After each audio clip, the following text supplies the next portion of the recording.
Yeah, good morning, children. I have already started with this chapter, pollination and fertilization.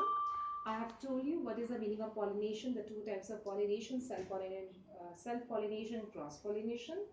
I even discussed with you the advantages and the disadvantages of self and the cross-pollination. So today, let me tell you, children, nature favours cross pollination. It's a nature. हमारी जो ये nature है, कुदरत है, ये खुद चाहता है कि क्रॉस पॉलिनेशन है.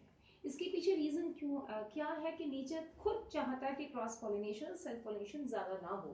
क्योंकि क्रॉस पॉलिनेशन से क्या होता है कि there is a chances of new varieties are formed. So there are the different means or mechanisms by which the nature is favoring the cross pollination. Number one is unisexuality. Some of the flowers are they are by birth they are unisexual in nature. Unisexual nature means they are either the male flower or the female flower. So in such flowers, no question arises of the self pollination. Only cross pollination will take place. And the second term is decogamy. Decogamy is a condition when the anther and the stigma they mature at different time. For example, in case of bisexual flower का मतलब होता है जहाँ पे male flower भी, androecium भी और gynoecium भी है. अगर ये दोनों के दोनों मतलब this stamen and the carpel they are maturing at different time, तो क्या होगा कि इनके अंदर इनके में आपस में सेल्फ पॉलिनेशन नहीं होगी. अगर पहले एंथर मैच्योर हो जाता है, वो pollen grains दे देता है स्टिग्मा को. Stigma is immature still to receive, so no question arises self pollination and the vice versa. So decogamy is a condition when the anther and the stigma mature at different time, different maturation time. So when the anther mature before the stigma, then this condition is known as protandry. When the anther, I repeat, when the anther mature before stigma. But if the stigma mature before anther, then it is known as protoplasm. The third term is hercogamy. Hercogamy also favors cross pollination. Hercogamy is a condition in which the stigma of a flower is covered or protected by a hood. मतलब उसके ऊपर एक ढक्कन है जिसकी वजह से क्या होता है कि अगर बाइसेक्सुअल फ्लावर्स है, एंथर पॉलन ग्रेन्स बना रहा है और वो स्टिग्मा को दे रहा है, लेकिन स्टिग्मा के पास खुद नहीं पहुंच रहा है क्योंकि stigma is covered by a hood. So in those cases also that flower will be forced to go for the cross pollination. And the next is your heterostyly. Heterostyly means when anther and stigma grow at different height. बेटा cross self pollination तभी होता है कि जब anther and stigma they are of equal height, they are maturing at the same time. So इसमें क्या होता है, anther and stigma they grow at different heights. So this is also one of the mechanism which favors a cross pollination. And the last term is your self sterility. Self sterility means in case of bisexual flowers, if the stigma is receiving the pollen grains from the anther of the same flower, the pollen grains itself fail to germinate. But if the stigma is receiving the pollen grains from another flower but of the same species, then the pollen grains they germinate. So this is known as self-sterility. So these are the various ways by which the nature is favoring the cross-pollination. Am I clear, beta? So you need to learn these terms: decogamy especially, hercogamy and heterostyly. Okay. Let us proceed. How does the fertilization takes place? But before that, we need to study the structure of the male and female flower. If I take the male reproductive part, stamen or androecium, stamen or androecium is like this.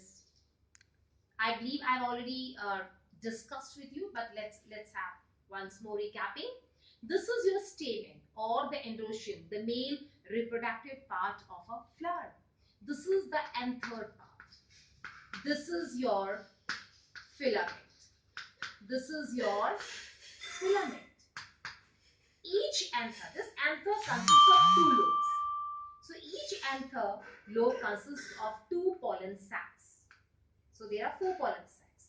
Inside these pollen sacs, the meiosis cell division takes place, and because of this, the pollen grains are formed. When the pollen grains mature, these pollen sacs, they burst and release the pollen grains into the air. Am I clear? Now, if we study about the female reproductive part of a flower, that is the gynoecium or the carpel. See, this is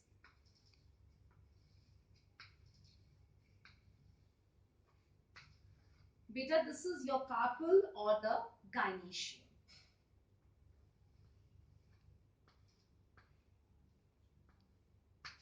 In my last video, I believe I explained you. So this is the carpel or the pistil or the gynoecium. This is your stigma. This is your style. This is your ovary. These are your ovule. Right? This part of the female reproductive part, this part of the flower, it receives the pollen grains. See, anther produces the pollen grains and the stigma of a flower receives the pollen grains. Am I clear? Am I clear, children? Have I told you about the various terms like entomophilus, hydrophily, aliphophily, right? Ornithophily, right?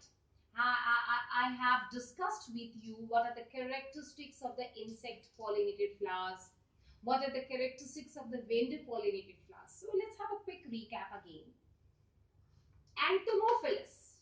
Entomophilus flowers are those flowers which are pollinated by insects. So what should be the characteristics of the entomophilus flowers? You have done in the previous junior classes. Such flowers which are pollinated by insects, they need to be colorful. Their petals need to be colorful. Such flowers should produce sweet fragrance. Such flowers should produce sweet nectar. And such flowers should produce sticky pollen grains. When the honeybee or any insect or any butterfly, they visit such flowers, they come and visit such flowers because they are producing the fragrance. They are producing the sweet nectar. They come, they visit such flowers to suck the nectar. And when they sit, the sticky pollen grains, they stick to their lower surface. In this way, the cross-pollination takes place. But if we talk about the anemophilous flowers means the wind-pollinated flowers. See, for the wind-pollinated flowers, the flowers need not have to be showy, need not have to produce sweet nectar, need not have to produce a sweet fragrance. So what are those characteristics which should be there in the anemophilous flowers? In this case, the flowers should produce pollen grains in large number. Number two, the pollen grains need to be light and dry. The anther and the stigma should be long enough. They should hang up out of the flower, right? So that they are able to release the pollen grains or they are able to catch the pollen grains. Means the anther and the stigma should hang up from the flowers. The stigma especially should be feathery so that if the wind is blowing away the pollen grains, the feathery stigma can easily catch the pollen grains from the air. Am I clear, children? Now let's proceed to the last topic of this chapter, that is the pollination. Very important topic. How does the pollination take place? My dear children, I won't be able to complete this whole explanation, but let me tell you. In my next video, I will be doing the pollination of the how does the fertilization takes place. But you need to understand flower में ये जो pollination method है, ये कौन सा method है? ये sexual method है. Sexual means the plants, they show sexual reproduction. How? By means of the pollination. Here, the male flower and the female flower, they are involved. in the reproduction. When the male and the female flower are involved, or you can say when the male reproductive part and the female reproductive part are involved in the pollination, that means what kind of reproduction is going on? It is the sexual reproduction. Am I clear, children? So for today, this much is enough. So bye and take care.